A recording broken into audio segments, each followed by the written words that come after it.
yang telah memberikan limpahan rahmatnya kepada kita semua sehingga kita bisa berhadir dan melaksanakan tugas pada hari Senin yang berbahagia ini.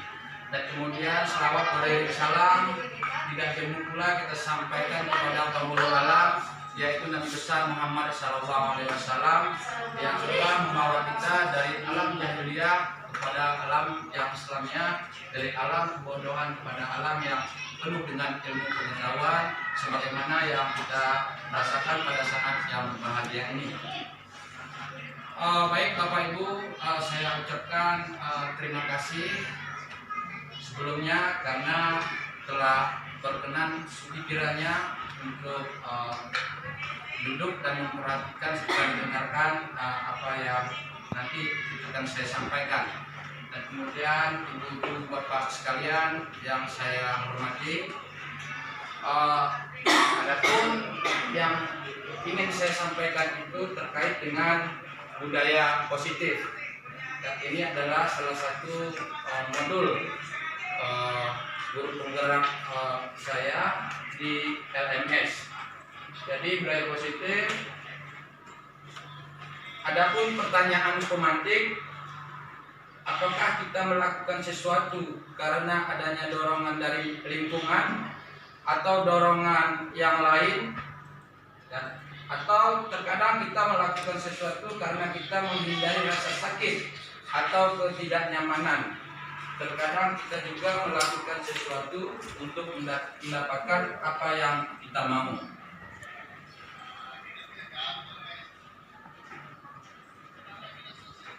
Yang kedua, teori motivasi, hukuman dan penghargaan serta restitusi. Ada 3 motivasi perilaku manusia menurut Diane dalam bukunya Restructuring School Discipline. Ya, mohon maaf bahasa Inggris saya agak sedikit lebih baik daripada Bapak Ibu. Yang pertama itu untuk menghindari ketidaknyamanan atau hukuman. Di mana ini adalah sebagai motivasi eksternal. Dan kemudian poin selanjutnya, apa yang akan terjadi apabila saya tidak melakukannya. Yang kedua, untuk mendapatkan imbalan atau penghargaan dari orang lain. Ini adalah motivasi juga eksternal. Artinya apa yang akan saya dapatkan apabila saya melakukannya. Dan kemudian poin ketiga, untuk menghargai diri sendiri. Inilah yang dikatakan sebagai motivasi internal, tujuan disiplin positif. Artinya saya akan menjadi orang yang seperti apabila saya melakukannya. Tentu dari setiap poin dari 1 sampai 3 ini memiliki pemaknaan ataupun arti yang berbeda-beda.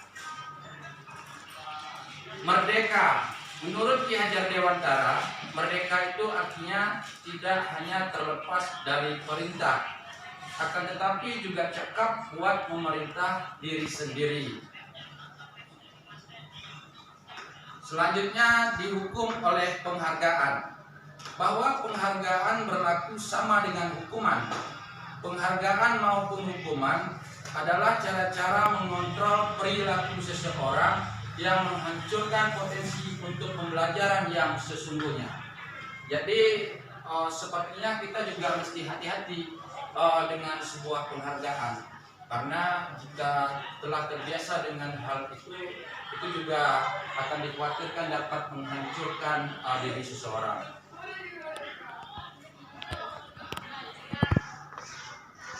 Dihukum oleh penghargaan, ya. Saat kita berulang kali menjanjikan hadiah kepada anak-anak agar berperilaku bertanggung jawab, atau kepada seorang murid agar mempelajari sesuatu yang baru, atau kepada seorang karyawan agar melakukan pekerjaan yang berkualitas, kita sedang berasumsi mereka tidak dapat melakukannya, atau mereka tidak akan memilih untuk melakukannya. Ini adalah salah satu bentuk contoh dihukum oleh penghargaan. Seakan-akan kita merasa bahwasanya siapa yang kita suruh itu dia tidak mampu untuk melakukannya, sehingga dapat kita iming-imingkan melalui sebuah penghargaan. Dan kemudian dihukum oleh penghargaan. Penghargaan menurunkan kualitas, kemudian penghargaan mematikan kreativitas, penghargaan mengurangi motivasi intrinsik.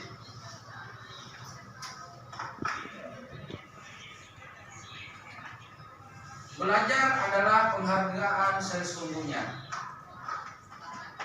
Untuk program kebajikan, apresiasi, dalam memberikan apresiasi pengakuan perlu diingat beberapa hal. A. Beri pengakuan secara khusus. B. Beri pengakuan secara pribadi. C. Beri pengakuan kepada semua murid atau bergantian. D. Beri pengakuan secara konsisten. E. Fokus pada proses.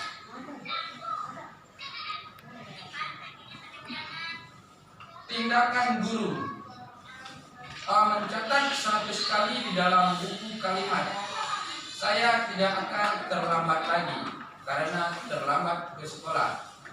Mencatat 100 kali di dalam buku kalimat. Saya tidak akan terlambat lagi karena terlambat ke sekolah. Murid diminta untuk push up 15 kali karena tidak menggunakan masker ke sekolah. Murid diminta untuk push up 15 kali karena tidak menggunakan masker ke sekolah. Membersihkan tumpahan air di meja tulis karena tersenggol pada saat belajar. Murid disuruh untuk mengenakan sepatu seharian di sekolah karena tidak mengenakan sepatu hitam. Murid disuruh untuk mengenakan sepatu seharian di sekolah karena tidak mengenakan sepatu hitam. Hukuman atau konsekuensi ya, di sebelah kanannya, di mana di poin pertama itu adalah hukuman sampai dengan poin ketiga, sedangkan untuk konsekuensi itu ada di poin 4, 5, dan 7, di mana hukuman dan konsekuensi itu memiliki pemaknaan atau arti yang berbeda. Perbedaan hukuman dan konsekuensi. Hukuman, 1. Sesuatu yang menyakitkan harus terjadi. 2. Membuat anak sakit fisik maupun hati untuk jangka waktu yang lama. 3. Anak membenci kedisiplinan. 4. Paksaan. 5. Mendorong anak menyakiti diri sendiri. 6. Konsep diri yang buruk. 7. Anak belajar untuk menyembunyikan masalah. 8. Marah, rasa bersalah, dipermalukan, merasa tak dihargai. Ini adalah beberapa poin terkait dengan hukuman. Sedangkan konsekuensi, sesuatu harus terjadi. 2. Membuat anak merasa tidak nyaman dalam jangka waktu pendek. 3. Anak menghargai disiplin. 4. Stimulus tanggapan. 5. Mendorong anak agar mudah menyesuaikan diri. 6. Konsep diri yang baik. 7. Anak belajar untuk mematuhi peraturan. 8. Kehilangan hak, dibuat tidak nyaman, diasingkan untuk sementara. Artinya kita sudah melihat di sini ada perbedaan hukuman dan konsekuensi. Jika kita perhatikan, maka hukuman ini lebih kejam ya daripada konsekuensi. Apa itu restitusi? Restitusi adalah proses menciptakan kondisi bagi murid untuk memperbaiki kesalahan mereka, sehingga mereka bisa kembali pada kelompok mereka dengan karakter yang lebih kuat. Restitusi juga merupakan proses kolaboratif yang mengajarkan murid untuk mencari solusi untuk masalah mereka dan membantu murid berpikir tentang orang seperti apa yang mereka ingin menjadi dalam kurung tujuan mulia dan bagaimana mereka harus memperlakukan orang lain. Gosen 2004. Artinya restitusi ini ketika kita dihadapkan sebuah persoalan di dalam menangani siswa atau murid, maka kita tidak diperbolehkan untuk menentukan hukuman dan kita menanyakan kepada mereka yang pertama sekali validasi masalah dan kemudian netralisir masalah. Artinya setelah mereka mengakui kesalahan itu berasal dari mereka, maka itu adalah bagian kesadaran yang ingin kita lahirkan terhadap diri anak, yang kemudian kita dorong anak untuk menentukan hukumannya sendiri, yang tidak dari guru. Kebutuhan dasar manusia dan dunia berkualitas.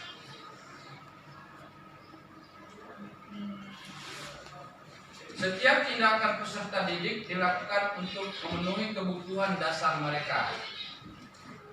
5 kebutuhan dasar manusia. 1 kebutuhan untuk bertahan hidup. 2 cinta dan kasih sayang. 3 kebebasan. 4 kesenangan. 5 kekuasaan. Artinya di dalam dunia pendidikan dan kita selaku guru tentu harus menanamkan kebutuhan-kebutuhan dasar ini atau dapat memenuhi sebagai guru kepada anak-anak atau siswa-siswa kita, di mana setiap anak itu tentu memiliki 5 kebutuhan dasar yang barusan kami sampaikan. Segitiga restitusi. 1. Menstabilkan identitas. 2. Validasi tindakan yang salah. 3. Menanyakan keyakinan. Menstabilkan identitas. Guru berkata, berbuat salah itu hal yang manusiawi.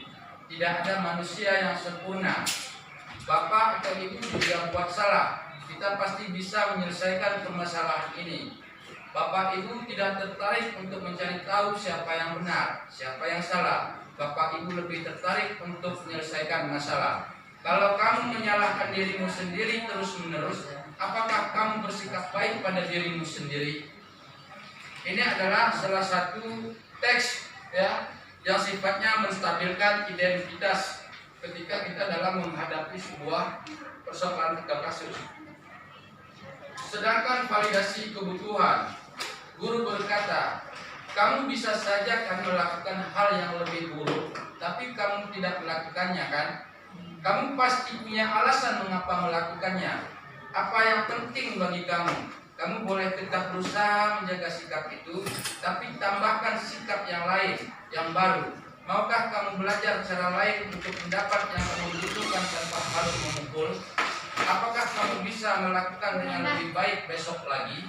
Ini juga salah satu bagian teks, mungkin bahasa yang harus kita sampaikan pada saat validasi kebutuhan siswa. Yang ideal itu seperti apa sih? Kamu ingin jadi anak seperti apa? Apa yang kamu rasakan ketika kamu melakukan itu? Kamu menjadi orang yang seperti apa? Salam dan bahagia. Ya, terima kasih atas waktunya Bapak Ibu. Jika ada yang ingin dipertanyakan, ya kami persilakan. Atau saran dan sebagainya.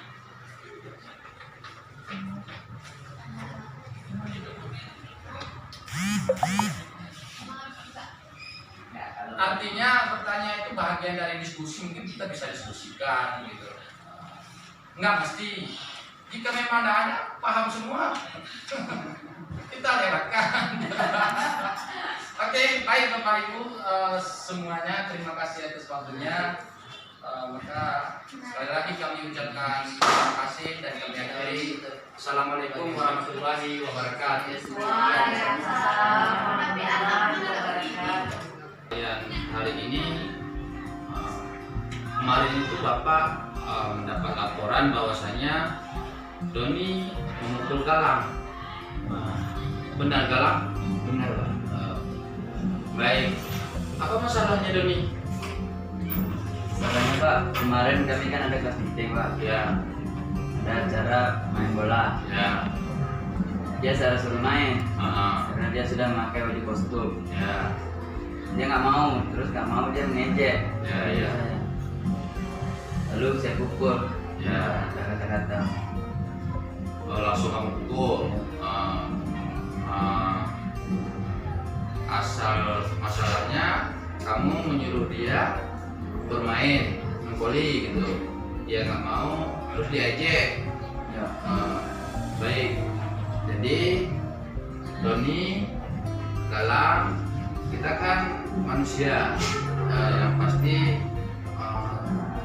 belum dan memang tidak akan pernah menjadi sempurna, ya kan?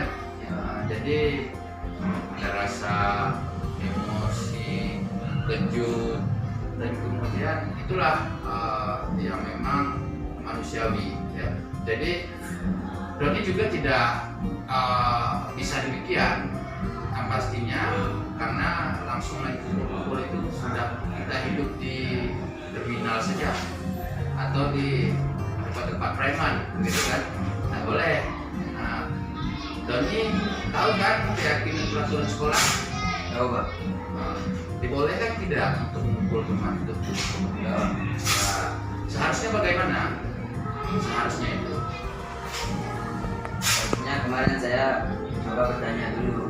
Ya, Tanya atau merayu bisa main. ya baik. Seharusnya itu yang harus dilakukan kepada Galang. Jadi kesebelasan tim kalian itu tetap akur dan kuat, solid.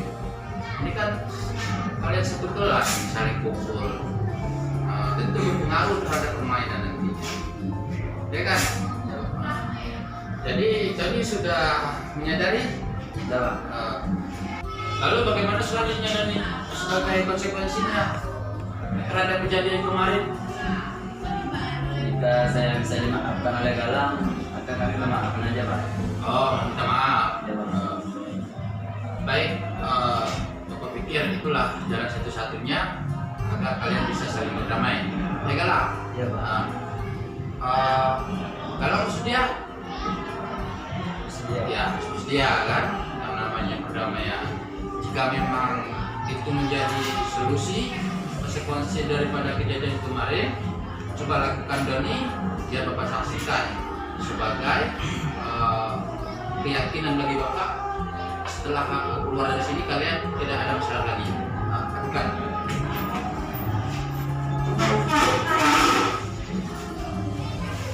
Saya minta maaf atas kejadian kemarin dan saya tidak akan mengulanginya lagi.